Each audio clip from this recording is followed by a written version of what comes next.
बिस्मिल्लाहिर्रहमानिर्रहीम। उम्मीद है अब आप सब खैरियत से होंगे।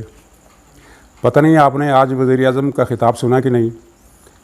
ये सवाल मैंने इसलिए पूछा है कि आजकल कुछ हालात इस तरह के हैं कि मैंने देखा है लोग वज़ीर-ए-आज़म की तकरीर शुरू होती है तो टीवी बंद कर देते हैं, पता नहीं क्या क्या औल फौल बकना शुरू कर देते हैं। कुछ तो मैंने देखा है कि वो बाल नोचने लगते हैं। अगर ऐसी सूरत हाल है तो हो सकता है आप में से अक्सर ने ये ख़िताब ना सुना हो। वैसे सुनना चाहिए था क्योंकि काफ़ी मज़ेदार, इन्फॉर्मेटिव और मुफीद ख़िताब था और बहरहाल ये टेक्स्ट बुक में आने की काबिल था। चंद बातें उनकी जो है ना वो बहुत ही अहम है, इसलिए मैंने सोचा कि अहबाब को उनसे बाखबर कर दूं। उन्होंने फरमाया कि जब हमें हुकूमत मिली तो मुल्क डिफ़ाल्ट होने वाला था, दिवालिया होने वाला था। ये उन्होंने मईशत की एक डेफिनेशन मुतय्यन कर दी है कि दिवालिया स्टेट होना किसे कहते हैं। माशियात के तालिब इल्मों को ये चाहिए कि वो ये नोट कर लें और अपनी अगर किताबों में उससे कुछ मुख्तलिफ डेफिनेशन है तो उसे बदल लें।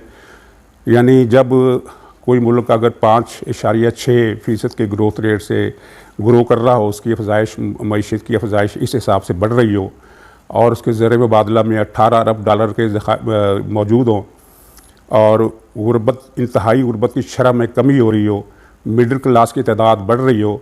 जैसा कि आपने देखा होगा कि अभी एक मुवाजना है कि पिछले दौरे हुकूमत में जो ख़त्म हुआ है 2018 में, मिडिल क्लास की तादाद 7.5% से बढ़कर 20.6% यानी तकरीबन 21% आबादी मिडिल क्लास की हो गई थी।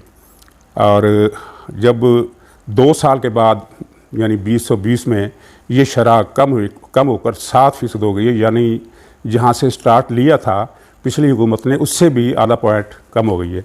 इस वक्त जो ग्रोथ रेट है वो 0.5% है। तो जब ये सूरत हाल हो तो उसको आप कह सकते हैं कि मईशत दिवालिया होने वाली थी। और मईशत पटरी पर कब चलती है, मईशत कब वो मरहला आता है जब कहा जाता है कि मईशत दुरुस्त समत में चल पड़ी है और जानदार उसमें जान आ गई है।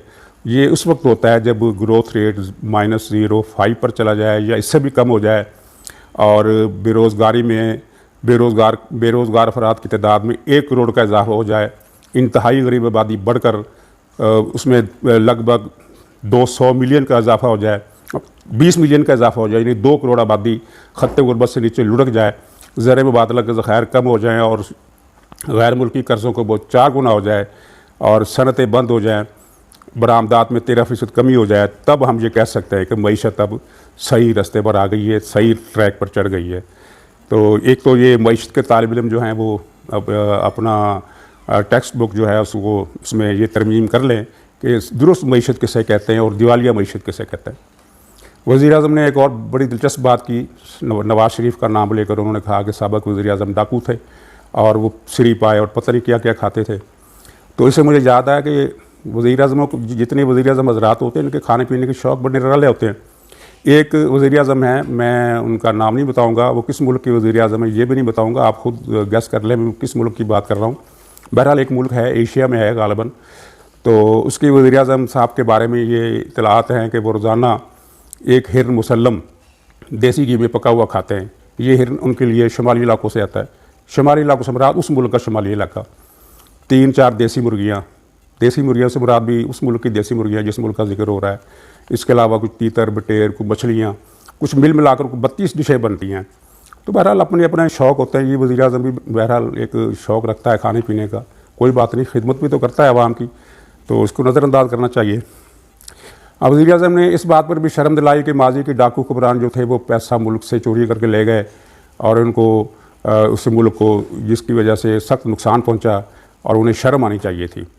और ये बात उनको बिल्कुल दुरुस्त है कि जो भी पैसा मुल्क से चोरी करके लेकर जाता है तो ये उसे शर्म आनी चाहिए, उसके खिलाफ कार्रवाई भी होनी चाहिए। अभी आपने सुना होगा कि पिछले दिनों 2 मुहतरमाएँ कई अरब रुपए के वो पाकिस्तान से चोरी करके ले गई और उन्होंने दुबई में, अमेरिका में उनकी जायदादें बनाई।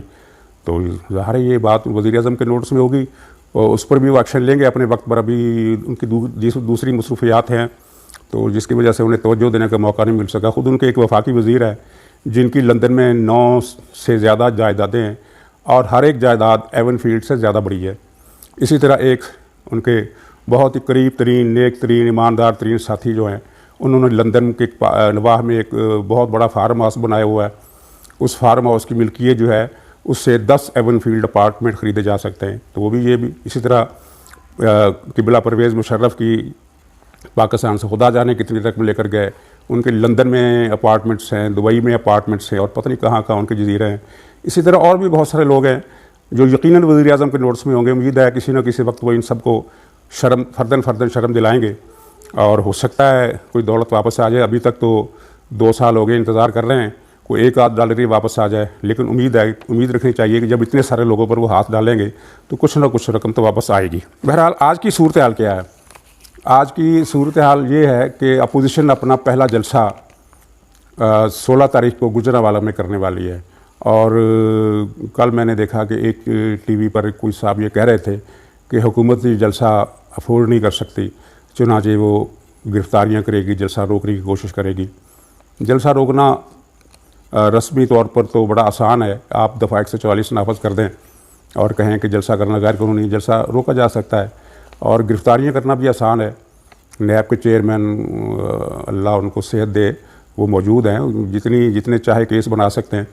लेकिन इसमें होगा क्या? जब ये गिरफ़्तार करेंगे अपोजिशन लीडरों को, मरियम को या कुछ और लीडरों को, जैसा कि ख़बरें मिल रही हैं कच्ची पक्की, तो यकीन मानिए कि जिस तहरीक की कामयाबी का इम्कान 50% है तो वो इन गिरफ़्तारियों के नतीजे में बढ़कर 70-80% हो जाएगा।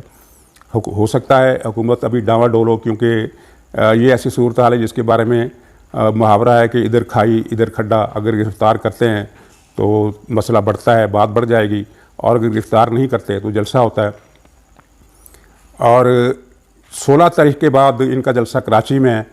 तो अगर आप अपोजिशन की स्ट्रेटजी देखें तो वो तूफ़ानी जलसे जुलूसों की स्ट्रेटजी नहीं है। वो बहुत धीरे धीरे ग्रेजुअल अंदाज से स्टेप बाय स्टेप जलसे करेंगे, उसके बाद जुलूसों की तरफ जाएंगे। तो हमारे मुबसरीन ये अंदाज़ा लगाने में मसरूफ़ हैं कि ये तहरीक किस हद तक कामयाब हो सकती है। कुछ लोगों का कहना है कि ये तहरीक चूँकि मजहबी नहीं है और माजी में जितनी भी तहरीकें चली वो मजहबी थी, इसलिए वो कामयाब हुई, तो ये तहरीक मजहबी नहीं है, इसलिए शायद इसकी कामयाबी का इम्कान कम है। तो अर्ज़ यह है कि कोई भी तहरीक माजी में मुकम्मल तौर पर मजहबी नहीं थी। भुट्टो साहब के ख़िलाफ़ जो तहरीक चली थी वो धांधली के इल्ज़ामात की बुनियाद पर चली थी। बाद में उसमें मजहबी रंग बेशक आ गया। और मुबसरीन का एक ग्रुप कह रहा है कि आवाम का सबसे बड़ा मसला महंगाई है और महंगाई को इशू बनाना चाहिए। तो मेरा ख्याल है महंगाई ख़ुद ब खुद इस तहरीक के इशू में शामिल है। माजी का अगर हवाला देखें तो माजी में इतनी महंगाई कभी सोच में भी नहीं आई थी जितनी अब हो रही है। हफ्तावार बुनियादों पर बिजली महंगी कर रही है हुकूमत, हफ्तावार बुनियादों पर गैस महंगी कर रही है, हफ्तावार बुनियादों पर आटा महंगा हो रहा है। और आटा मार्केट के खिलाड़ी महंगा नहीं कर रहे, बल्कि इसमें हुक्मरान जमात का एक पूरा धड़ा है जो आटे की स्मगलिंग, आटे की ज़ख़ीराअंदोज़ी और आटे की ब्लैक मार्केट के में मुलव्वस है। यानी इसमें हुकूमत ज़िम्मेदार है, मार्केट की इंडिपेंडेंट क़ुव्वतें इसकी ज़िम्मेदार नहीं है। आपने वो फ़खर इमाम का बयान पढ़ा होगा जो उन्होंने कौमी असम्बली में दिया था और कहा था कि 60 लाख टन चीनी सरकारी गोदामों से चोरी हो गई है। तो ये सरकारी गोदामों से चोरी करने की हिम्मत मुस्लिम लीग नून या जमात इस्लामी में तो नहीं है या पीपल्स पार्टी में तो नहीं है। ये ज़ाहिर है जिन्होंने की वो हुक्मरान पार्टी के लोग हैं, ताकतवर लोग हैं, इसलिए अभी तक उस पर पर्दा पड़ा हुआ है। कोई एक्शन नहीं हुआ कि ये चोरी करने वाले गंदम किधर ले गए। इतलात हैं कि ये गंदम अफ़गानिस्तान स्मगल कर दी गई और अब ये बाहर से इंपोर्ट की जा रही है। और इसमें भी एक बड़ा स्कैंडल निकलने वाला है, वो ये है कि ये पंजाब गवर्नमेंट महंगे दामों ख़रीद कर उस पर सब्सिडी देगी पुख्तूनख्वा की हुकूमत को पर किलो के हिसाब से।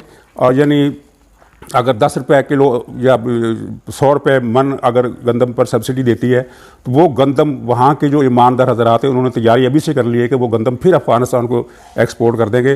गोया कि पंजाब हुकूमत के ख़जाने से सूबा पख्तूनख्वा के कुछ ईमानदार लोगों की जेबें भरी जाएंगी या उनका पॉकेट मनी उनको दी जाएगी। अब चीनी देख लें, 50 रुपये की किलो 2 साल पहले जो चीनी 50 रुपये थी अब वो 110 और 115 के दरमियान मिल रही है। और लतीफ़ा इसमें आपने देखा ही होगा कि वज़ीर-ए-आज़म ने 5 मरतबा नोटिस लिया और हर नोटिस पर 5 रुपये चीनी और महंगी हो गई। नोटिस लेते लेते अब ये सूरत हाल है कि चीनी इस वक्त 115 रुपये है। यानी बुनियादी ज़रूरत की अशिया वो नहीं जो जिनके बगैर भी गुजारा हो जाए या जिनको आप कम इस्तेमाल करके गुजारा कर सकते हैं, उन चीज़ों की कीमतों की बात नहीं कर रहा, उन चीज़ों की बात कर रहा हूँ जिनके बगैर लोगों का गुजारा ही नहीं। गंदम, आटा, यानी हुकूमत ने आटा इतना महंगा कर दिया और मज़ीद होने वाला है कि लगता है कि ये लोग रोटी से भी, वो 2 वक्त की रोटी, एक वक्त की रोटी भी उनके बस से बाहर हो जाएगी। और मैंने अभी कल एक वीडियो देखी कि लोग कह रहे थे कि इतनी महंगाई तो हमने कभी सोची भी नहीं थी, हमारी बस हो गई है, हुक्मरानों खुदा के लिए बस करो। और हुकूमत का मूड ये बता रहा है कि बस अभी कहाँ, अभी तो उन्होंने अपनी नेक कमाइयाँ शुरू की हैं, अभी से बस कैसे कर दें। आटा महंगा है, चीनी महंगी है, बिजली हुकूमत बढ़ा रही है, गैस हुकूमत बढ़ा रही है, तेल हुकूमत महंगा कर रही है। और बिजली की महंगाई में एक जुल्म देखें, हर महीने फ्यूल एडजस्टमेंट का वो एक ड्रामा किस्म की उन्होंने खाना रखा हुआ है, उसमें वो कीमत बढ़ा देते हैं। बाहर तेल महंगा होगा तभी आप इसको चार्ज करेंगे ना, लेकिन बाहर जो भी सूरत हाल हो, इन्होंने हर महीने फ्यूल एडजस्टमेंट के हिसाब से 50 पैसे, 80 पैसे, 1 रुपया यूनिट, 12-15 अरब रुपए हर महीने ये इस तरह से निकलवा रहे हैं।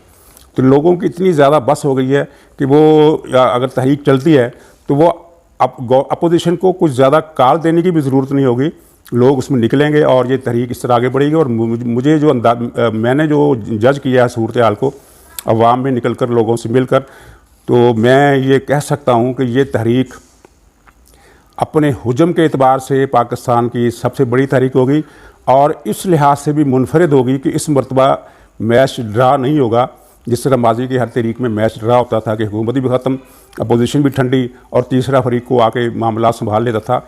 इस मरतबा किसी न किसी फ़ैसले पर बात पहुँचेगी, यानी कोई नक्शा नए सिरे से बनेगा इस मुल्क का।